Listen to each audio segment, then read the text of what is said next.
the faith and those who live it. I'm your host, Renee Kranz. Not in studio with me today, on Zoom today, I have Simon Bowar. Welcome, Simon. Howdy, how are we doing today, Renee? Oh, so good. Simon, so I didn't know about Simon specifically, but we found out about some things that Simon and a group of College Knights of Columbus were doing up at SDSU through Bishop DeGrood, actually. He clued me in on this thing that's happening up there. And so we reached out to Father Grody at the Newman Center, and he connected me with Simon and a couple other of the Knights, but Simon's the only lucky one who got to come on. That we drew straws and well, I'm of course. You were it, huh? No, I'm kidding. I'm kidding. So the reason we wanted to have you on here today was the couple of things. We want to hear about the SDSU College Knights of Columbus Council and an award you recently won, which we will talk about here in a little bit. But there's some really good things going on up there. Knights of Columbus are always great, and we don't hear about the college Knights very often. So, in fact, I'm not even sure I knew you existed, which is bad.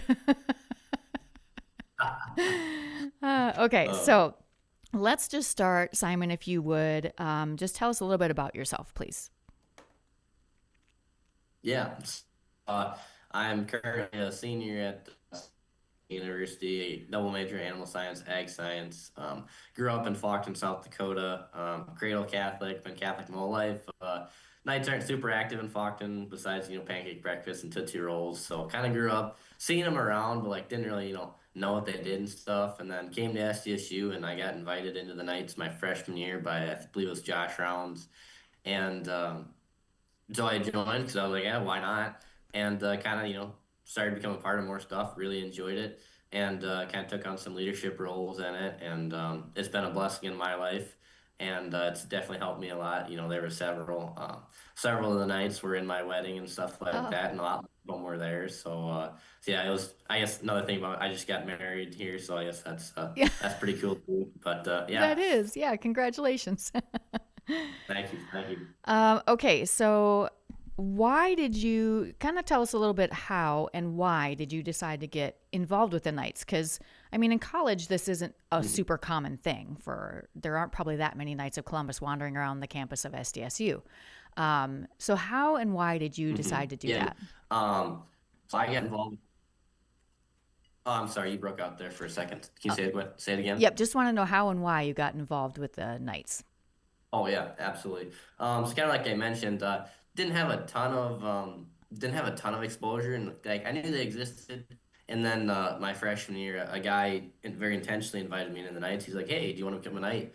And I was just kind of like, "Well, what's that entail?" They're like, "Well, you show up to meetings, and we do events and stuff like that for the community, and we do formation events to go deeper in our faith and stuff." And I was like, "Ah, sure, why not?" And so it was kind of one of those things. It wasn't a super intentional decision.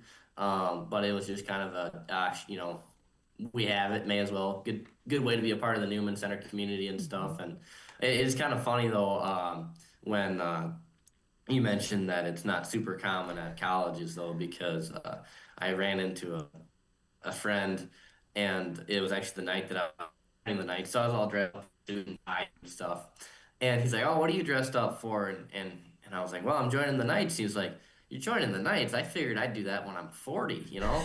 And I think that's kind of the mentality a lot of people have. It's like, the Knights of Columbus, that's just for old guys, which unfortunately that's kind of the case in a lot of parishes, just Yeah. because those are the people who've been doing it forever. Yeah, yeah, I think you're right. That's one of the reasons I really didn't think about that there are councils on college campuses. And I mean, what a great way for you guys to witness to your faith and serve your community as young guys instead of waiting till you're 40. Yeah, yeah, absolutely. It's really awesome as far as like I was the Grand Knight this past year, and it was so cool to see so many of these guys. I'm an ag major, Mhm. so like it's a tough major, but all together it's not too bad. But it was really cool to see a lot of the guys that are engineering and computer science and stuff like that. The really tough, like lots of homework intensive majors. And it was so cool to see that, like, even these guys that have so much on their plate right now, as far as college goes, and they were still willing to give up their time and to make sacrifices and stuff. And yeah, it's just like I said, it was a really cool witness to see that they're willing to make these sacrifices even in this stage of life. Yeah, yeah, totally. Okay. Can you tell us what kinds of things the College Knights do? Ah, well, I was gonna say this answer will change from year to year, and Sure. every 4 years you'll get a completely different answer because one of the great things about the college nights is like literally every 4 years you have a completely new council. So like we do a lot of recruiting things because we have to recruit a fourth of our members every year, otherwise a college council goes extinct. But with that, we've always tried to have the mentality of we're not just recruiting for the sake of keeping numbers or anything like that. Like we want to create a community and an environment that attracts the people who like need to be with us and stuff like that, and focusing on creating that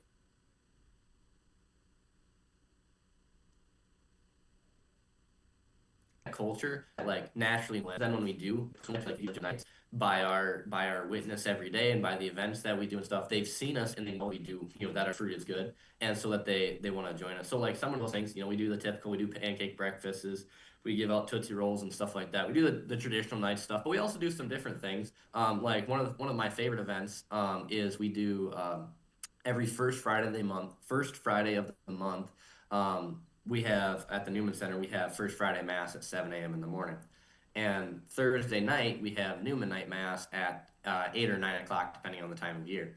And so, what we'll do is we'll have all night adoration from Oh, like 10 o'clock until 7 in the morning. And so, as a council, we promise to have one person every slot or whatever, and then we'll talk about it, and like we'll have like certain intentions to pray for and stuff. And it's such that's one of my favorite events that we do because when you're getting up at 3 a.m. in the morning to pray, and you see the guy come in after you at 4, like it's really really cool, and like it's one of those deals where like it truly feels like you're coming closer as a council. So we do some events like that, and we also do some fun stuff like we'll have Knights Olympics where we'll see how many chairs we can carry and stuff like that. So there's a lot of different things, and it really ranges from year to year. And we can go into some of those events if you want to. I really love the adoration event. That I'm sure you get a lot of people from the Newman Center too that are not Knights to come in for that. I assume. Mhm. Yeah. Yeah, yeah, absolutely. We usually try to advertise it to the Catholic daughters, and then we always have Father announce it too. And after Mass, we always said, we're having adoration all night tonight. And there's been a couple times, I'll be there at the 3 a.m. slot or the 11 p.m. slot or something like that. And you're seeing people come and go or whatever it is. They're sitting there studying for tests or whatever. Some of them come for longer than others, I guess, depending how much they study and how much help they need. But Yes. one of those deals where it is really cool to see that and to see the community take advantage of that, because that's ultimately one of the reasons why we do it is we want Jesus to be there as much as possible. We Yeah. want to give people the opportunity for adoration because the Newman Center does a great job with that, and especially the Focus team here, they do a great job encouraging adoration. We have adoration one Father. We don't right now because Father's gone on Clergy clergy days, days. Yeah. but whenever he is here, we have adoration every day of the week from I think it's 9 to noon, and then there's a couple days or 7 to noon. Then there's couple days when we have it all the way until Mass. Wow. So it's really cool, and having the Eucharist available, through the sacraments, and then also through adoration and stuff like that, is just a wonderful gift and very tangible. And any way that we can contribute to that, we're all in on it from a knight's perspective. Yeah. Yeah. That's really awesome. Okay. So you were Grand Knight last year. Um, Mhm. did you enjoy that? And what did you learn about yourself doing that? Um, so your first question about did I enjoy it or not? I was elected Grand Knight in the April before my junior year, so it would Hmm. have been my end of my sophomore year. And you get going, and there's stuff you gotta do over the summer, and not too bad. And it's never really all that bad. It's a volunteer position and stuff, and there's stuff you gotta do. There's a lot of work, and sometimes other times it's just some stress. But anywho, so I'm leaving in December, and so we were, talking about kind of, the elections for this upcoming Hmm. year. Some of the guys were like, Simon, I think we might reelect you, and I just looked them dead in the face and was like, please, please don't, please don't.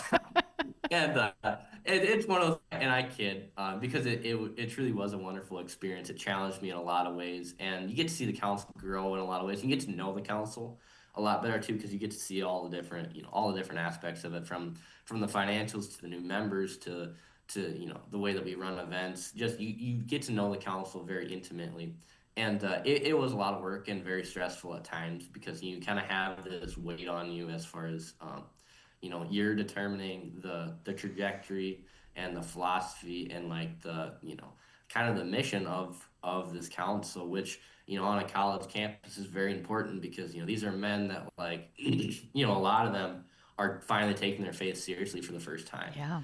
So there's a lot of weight and responsibility in that as far as like we want to give them outlets for that, and we want to give them outlets where they can be like, yeah, I'm gonna go all in on this, and they can choose to choose the good and have that good to pursue versus all the different temptations there are on a college campus. Yeah. That's that was wonderful.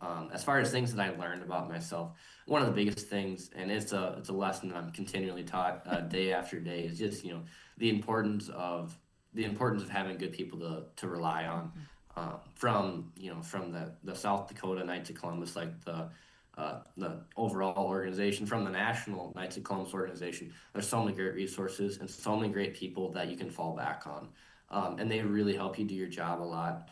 And then also with that of like learning to rely on others is just the continued need for prayer and stuff, Hmm. because leading a Bible study, doing this night stuff, also a part of some other clubs on campus, and like your schedule gets full, and like you're just pulled in a lot of directions, and it's one of those deals where it's like if you get busy and you miss prayer a couple days and stuff like that, all of a sudden you really start to feel it, and you really start to feel your cup kind of, you just feel like you're running low. Hmm.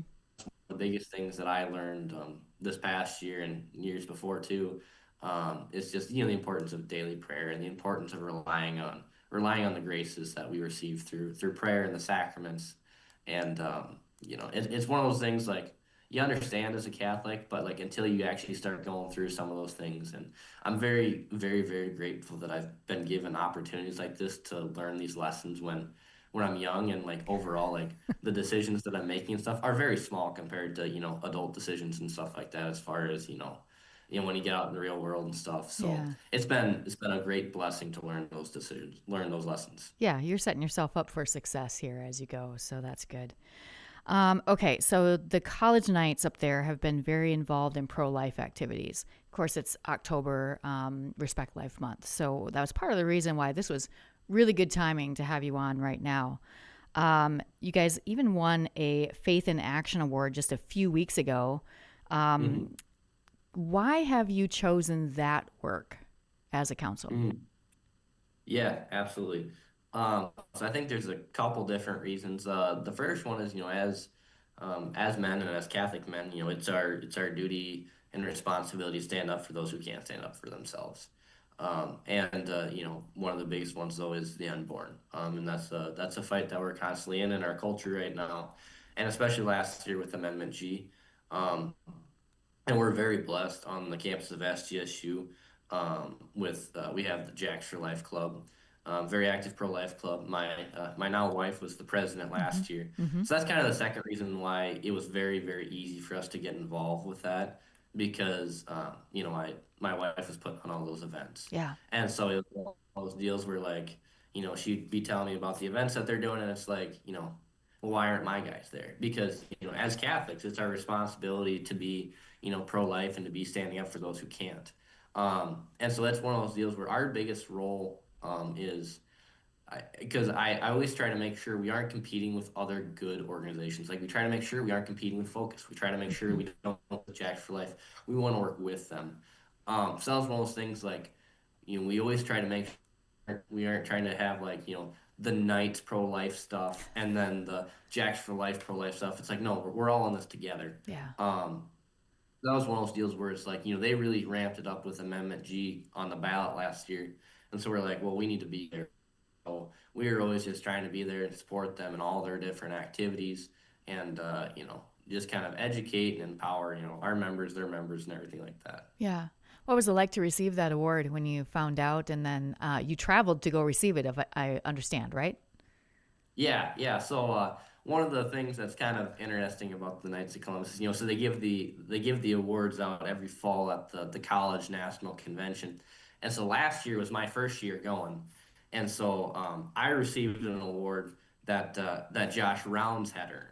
So Josh Rounds was the previous Grand Knight, so I received a Community Faith and Action Award that he had earned. And so that's one of those deals like you're like, oh, this is really cool, and it's kind of fired me up, like hey, we need to get some stuff going again, like so we can kind of like, you do something good and you want to keep doing it. And so we kind of did a lot of stuff last year, and then I was unable to attend the college convention this year, and so our now Grand Knight Austin Gunther, he went there and he received this award for some of the work that I had kind of led. So he came back and he was telling me about it, and it's really cool because I think kind of the way it's structured is like, or at least how it's been for us in the past, 4 or 5 years going, is like the current Grand Knight doesn't receive an award that he's earned. He receives an award for somebody that somebody else has earned. Uh huh. And I think that's really cool because, it's um you're showing gratitude and stuff like that for the person that's already earned it. For it's nothing that you've done. It's for somebody that has done it for you. And so that was really cool because some of us struggle with humility, and so it's sometimes good to not always get the reward, but just to have somebody else receive it because then Yeah. it motivates that person, but it keeps your ego in check, Right. So, Yeah. but overall, it was really cool to receive that award too because the Knights of Columbus, the kind of the college division, really does a good job, and they recognize outstanding counselors, they recognize people that are doing stuff, and it meant a lot to receive that because the Supreme Knights of Columbus also donated to the No on G cause, so it Yeah. meant a lot to receive their approval. Yeah. Okay, so this year, while you are not Grand Knight, but you're still involved, obviously, Mhm. I don't believe there's going to be any big issues on our ballot as far as pro-life for next year. But Mhm. are there still some pro-life focuses that the council is looking at? I mean, we have IVF, euthanasia, we have all kinds of things. Of course, abortion is still a big issue. Do you have any plans for any more pro-life issues? Yeah. So one of the big things is continuing to support Jack's Life and like I said, working with them and all the stuff that they're doing. But then also too is just like really focusing on our members. As far as we have several programs going on. One of which is CORE, which is I believe CORE is the Latin word for heart, and so it's working on forming the heart of our men, and so forming them into good men who are good, holy, and pro life and stuff like that. And so we focus on kind of creating a pro life culture within our council, Mm-hmm. and then constantly praying for it too. Praying for it after meetings. That was one of the things that I thought was very powerful last year. Is at the end of every meeting we'd go through and we pray, and that was one of the intentions we prayed for after almost every meeting was no on G, and then also for a pro life culture. Yeah. And so that's been. It's not like we have any super big activities as far as big events planned, but it's just kind of continuing to build this pro life culture, and then continuing to support the pro life clubs on campus. Yeah, and I assume that if anything pops up, you guys will be the first ones to step forward and say we're here to help Mhm. out. So, yeah, Yeah, absolutely. yeah. One of the programs that we sometimes do is it's called Into the Breach, Hmm. and it's a program specifically designed for men. Basically, it's like come on, you're a man, step up, and like that's kind of the mentality that we try to have is like if there's a breach. If there's a breach in the walls and there's something that happens, like it's our duty to step into that. And like you said, like I said, that's kind of what we're trying to do is just have men that are ready to do that whenever something like that happens. Yeah, yeah, that's beautiful.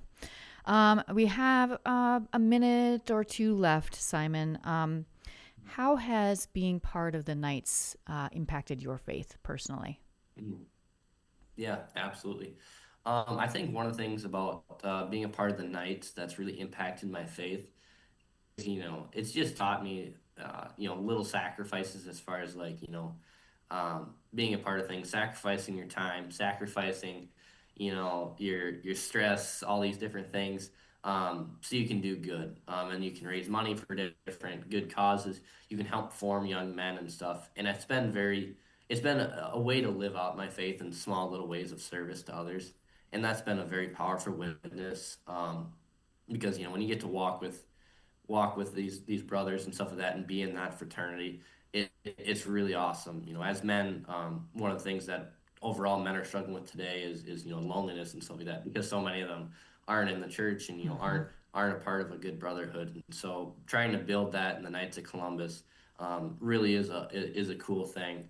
And it's really been a wonderful part of my life, as these men have pushed me to be better, pushed me to be better Catholic.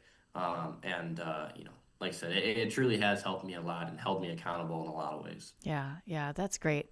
I'm really glad you guys are up there to help these young guys coming into college, first of all, not lose their faith or get it back, Mm. which is great. And just get Mhm. through life a little easier and have, like you said, a brotherhood and fight against that loneliness and Mhm. solitude that sometimes happens in college. So glad you're Mhm. there.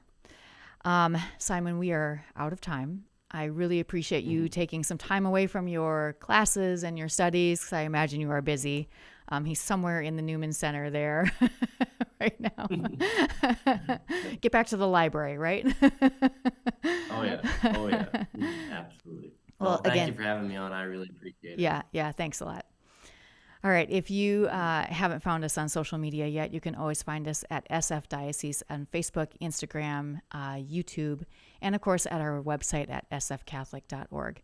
That's it for us today. Hope you'll join us again next week for more Catholic Views.